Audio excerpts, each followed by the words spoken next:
Hello vinyl community, this is Randy. Back today with another video. Picked up some records over the past few weeks. I'm going to show those to you today. Before I show those records, I'm going to update you on the John Anderson concert that I went to. I did a video a month or two ago that was called Creating My John Anderson Playlist, or Creating a Yes Playlist for songs I'd like to hear at the John Anderson show. So I did go to see that on the 24th of July. And it was an excellent show. Really enjoyed it.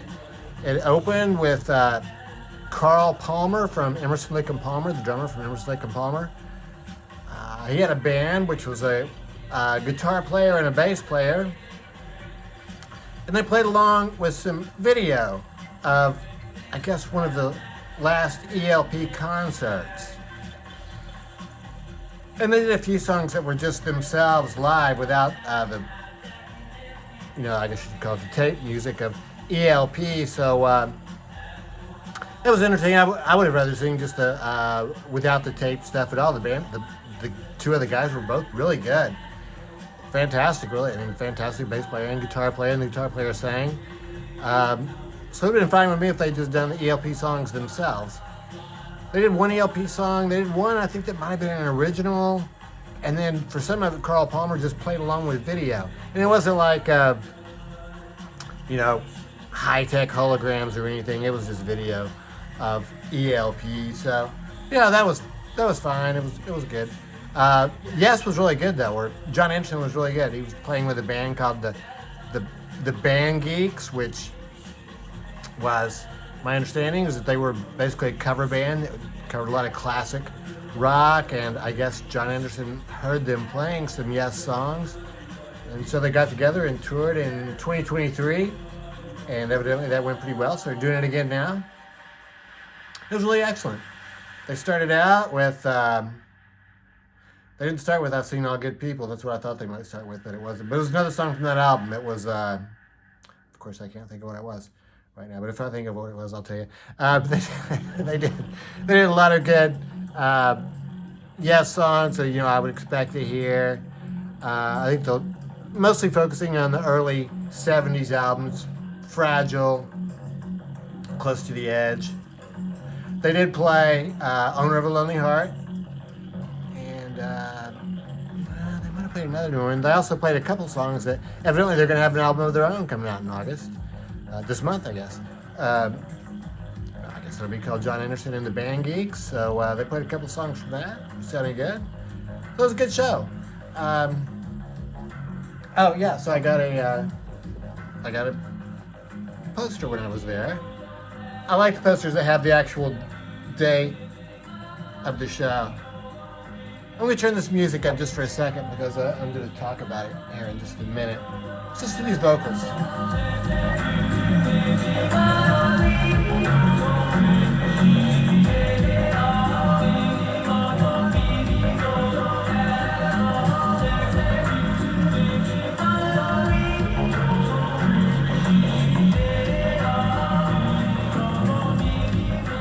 That's Animal Collective. I'll talk about this record in a few seconds. Yeah, I got this poster though. Pretty cool. I like the circles, blue circles around the sun there, I guess, or whatever it is, John Anderson. So, yeah, I was glad to get that. It was very enjoyable.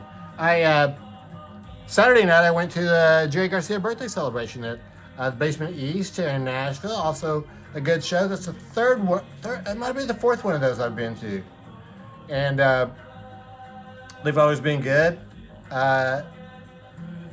It's going to be a little bit repetitive because it seems like it's the same people playing every time. It seems like with a big community of musicians here in Nashville, they would get some. But I don't know what goes on behind the scenes to make that. But either way, it was a good show. I enjoyed it, and I stayed for a couple hours of that. So I'll tell you, there was a big difference in the two crowds. The Yes crowd, which was a seated crowd at the Ryman Auditorium. All the seats were seated. They have these pews there, these old-fashioned church pews there for seats. And I would say that the crowd there was basically everybody was my age or older. But going to the Basement East, Boy, I mean, it was, sort of a pleasant surprise, I guess. But I mean, most of the people there, they were probably in their 30s. Maybe even a lot of them in their 20s. I suppose some in their 40s and 50s. And, nope, I really didn't see anybody there. Like they were as old as me. Anyway, I'm sure there were actually probably a few people there that were my age. It was really crowded too. I think they have a capacity of 900 people there, and they had like, I don't know how many there were, but it was really crowded. They must have had 800 there. So, yeah, it was a good show. So, okay, so I picked up a couple records over the past few weeks. What we're hearing right now is Animal Collective. Sorry, this is not Animal Collective. This is Panda Bear. Panda Bear, who is part of Animal Collective. And, gosh, what is the name of this album? Panda Bear Meets the Grim Reaper. Doesn't say that anywhere on the outside of this. Panda Bear Meets the Grim Reaper. And I think maybe when it came out, it might have been just like a 2-record set with the gatefold sleeve, but this is they had the 2 records inside this envelope. There's a download card. They had the 2 records inside this envelope, and it also came with a 4-song EP, Panda Bear EP. So different packaging there for that. So I think that probably inside the original album, this would have been the inner sleeve. So there's 2 of these. It's a 2-record set. Art on the back of them. Very cool. And the reason I was into those vocals because I just, it seems like always with Panda Bear and, really Avi Terra and Animal Collective in general, I can't understand the words. Sometimes I can understand the words after a while. Sometimes I think they're not singing words. Like that part I just now turned up for you, I'm pretty sure he was just making sounds using his voice as an instrument, which I love that, which one of the things I really like about Panda Bear and Animal Collective is just the way they construct their songs. It seems to me like they construct them out of samples and keyboards and a lot of production in the studio. Then they add vocals to it, and it seems like they just have a lot of fun with it to me. And I'm not sure the words always make a whole lot of sense. I'm not sure it's important really to understand their words, especially the sounds of the vocals. So I've got quite a few of their records now, and I'm a big fan. This is, like I said, this is Panda Bear, though. It's not Animal Collective. Labels look like that, sort of based on the outer sleeve. And the other record has, the labels are different on that one too. So it's 4 different labels, all based on the same sort of theme. And here's the EP that came with it.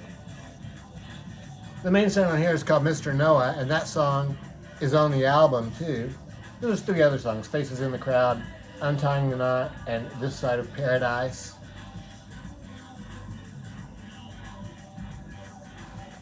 So really cool artwork on that one too, and then labels on that one are also based on the outer cover. So I was just going to point out, so the guy who did the art on those, I think also did, well, I don't know, I know for sure because I checked and learned about it. The guy's name is Marco Papiro. So he did the art for those 2, and he did the art for this one, which is this is Panda Bear with Sonic Boom. Sonic Boom was, I guess, formerly with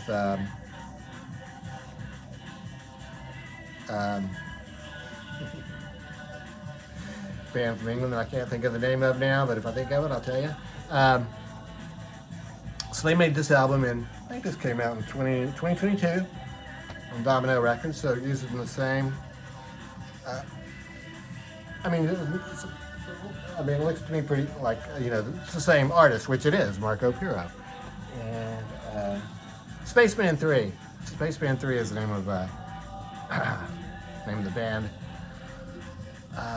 that Sonic Boom was in before. So, and then Sonic Boom had this album called All Things Being Equal, which also uses the artwork of Marco Piro. 2 different albums there. This EP, and then this box. So very cool artwork, I think, for all those sort of carrying across. And there may be others in the catalog that use Mark Piro's sort of the poster that came in that Sonic Boom record. So yeah, you can hear what this Panda Bear record sounds like. It's really excellent. I'm just such a big fan of Animal Collective and Panda Bear and Avi Care. So I was really glad to get this one. And it's really weird with the words because sometimes, you know, you can sort of understand the words for a while. Then you won't. After you figure them out, you'll be like, well, gosh, why couldn't I understand that before? So it's really interesting. Here's another band that I can't understand the words, Melvins. This is Bad Moon Rising. This is a 2022 album. Melvins are a 3-man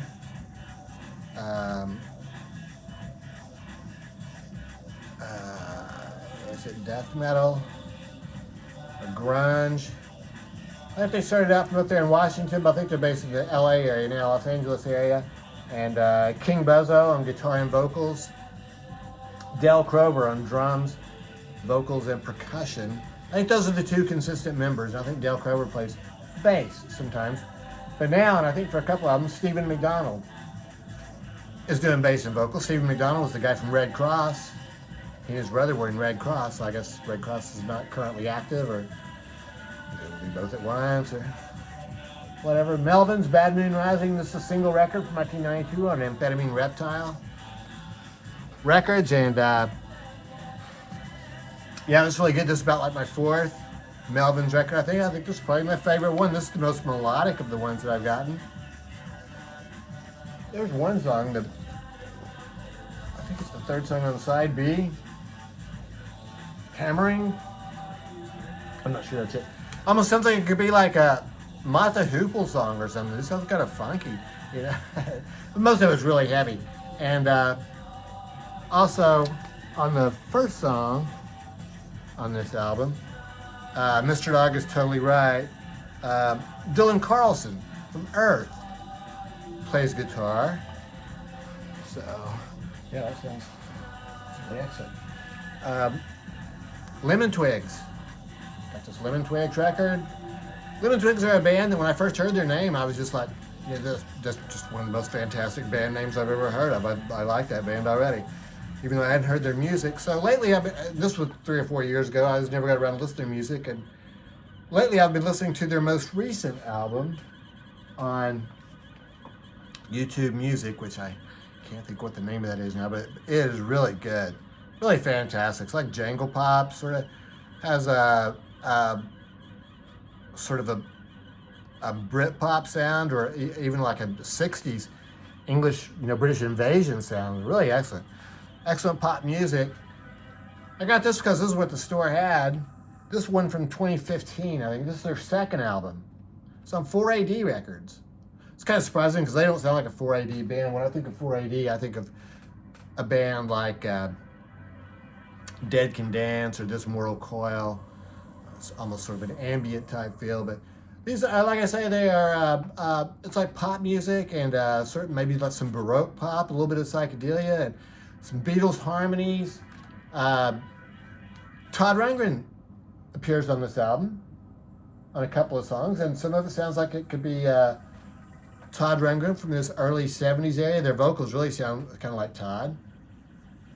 And the problem with this album is it's a story. It's a story about these a couple. It's a musical by the Lemon Twigs. A couple that adopts a chimpanzee who goes to school. So it's takes a little bit of buy-in, I think, for a record like that. Sort of like those Kinks albums, those RCA Kinks albums from the early 70s. You know, you really have to pay attention to it and sort of figure out what's going on. So I've listened to it a few times. It sounds pretty good. I mean, I like it, but I wish I'd gotten the newer one. I'll just turn this over. I'll just turn this over real quick. A second.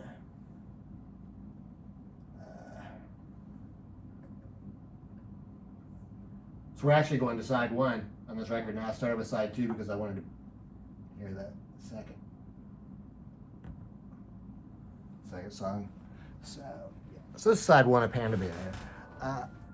So yeah, there's this Go to School. So sort of tells a story, and you know, it's kind of one of those things that might grow on me over time too. So once I get to know the story better and the vocals. So that's pretty cool. But I'll probably be getting the newer record. Here's what the gatefold looks like. You know, to tell you the truth, I've not really even looked at these pictures too much. It's like some cartoons, I guess, that illustrate the story.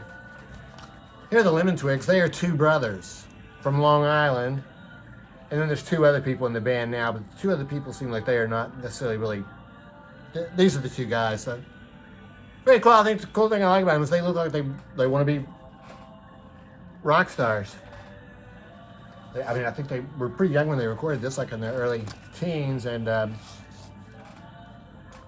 these labels, this, like I said, it's on 480. All the labels are a little bit different. I guess it's showing like the skull and various places from the lyrics on the... And then here's the last two. So sort of a sad story for the champ, but he, I'll sort of give it away. He does escape back into the wild at the end, so I think he does. I think that's what happens. I think I got the story straight. Okay, with this poster. So like I say, these guys, they look like they want to be, you know, rock stars. They probably, before they go to the grocery store, they probably dress like rock stars. I mean, this guy's wearing a leather jumpsuit. Pretty cool. Lemon Twigs. And I got this record by Gong, Camembert, Electrique. Gong, a fantastic band with David Allen as the main guy. Guitarist David Allen, originally from Australia, then he went to England, I guess, or France and England. Was an original member of Soft Machine, but then evidently got left behind in Europe when he had passport problems. So then he formed Gong, and it seems like what happened is that they some wealthy French person who had an estate there, a farm or an estate, basically turned it over to Gong and said, you know, you can create your music here. So they had a free place to live there for several years, and they had a collective there. It was really cool. Made a lot of great albums. So there's a couple before this. This is the one that sort of begins the...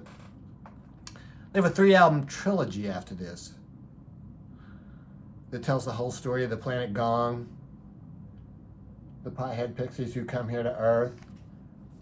And that story sort of starts with this album. Here is the band. They were, you know, my impression from what I read about it was they were true hippies. True to life. Real hippies, which makes sense. I mean, late 60s, they're in Europe, I think. So Gong always has lots of great artwork and stories, you know, behind their albums. But this album is really...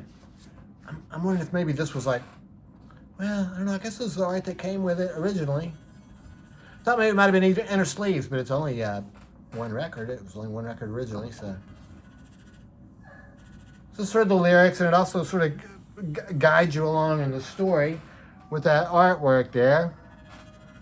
Music is fantastic, especially on side 2. Boy, if you want to hear space rock, I would say this is totally the definition of space rock. Really fantastic guitar work. And this is also before Steve Hillage came along, so that's David Allen playing the guitar. Later on, after Steve Hillage joined the band, I think David Allen switched to more of just playing a glissando guitar, which I think is basically sort of a slide guitar, which he had installed on a stand. They could move around the stage, I think. Comes with this sort of a poster. The record company is Actuel. I think maybe this means it's like the 53rd record. I'm not sure what that number means. In the corner there, BYG Records. Cool, sort of a smoky clear record. Finally got this record by Beabadoobee. Beabadoobee's Beatopia album. Record came out a couple years ago, 2022. I could never find it on vinyl. It was all over the radio a couple of years ago, and I really, you know, became quite fond of a few of these songs. So I've been streaming the whole album for a while. I don't know if I saw it at a record store, so I picked it up. That's cool. Beabadoobee is, oh gosh, what is her real name? Evidently she was born in the Philippines but moved to England when she was really young. And, oh gosh, I can't find her. I can't find her real name on here. Anyway, she's got a lot of people helping her on this album. I think this is her second album, and her voice reminds me a lot of Norah Jones, jazz singer Norah Jones. Has very much the same feel, but the music is much more pop-oriented. I call them just pop songs. Sort of Beatles-esque, I guess. That was very cool. Beabadoobee. I think this is colored vinyl. I think they called this Coke Bottle Clear. I think the two sides are, two labels are different. Yeah, so I would just call it pop music. And also comes with this fold out of the album cover. Beabadoobee. And the last thing I have to show you is this Dave's Pick, number 51.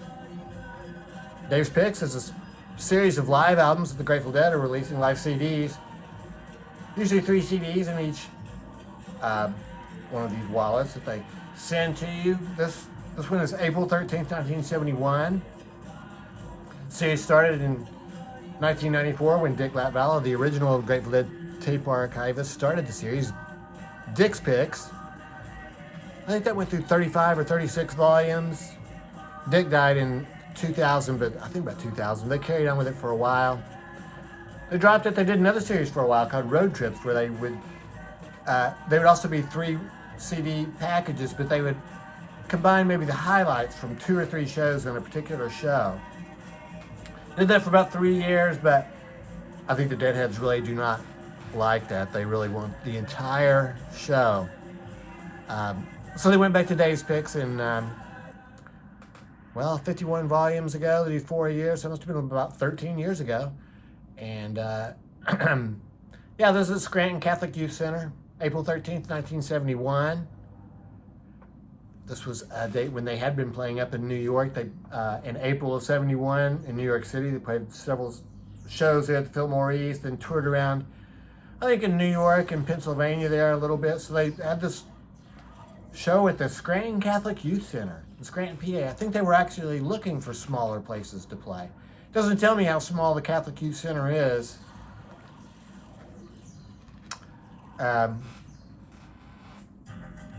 But I would assume it's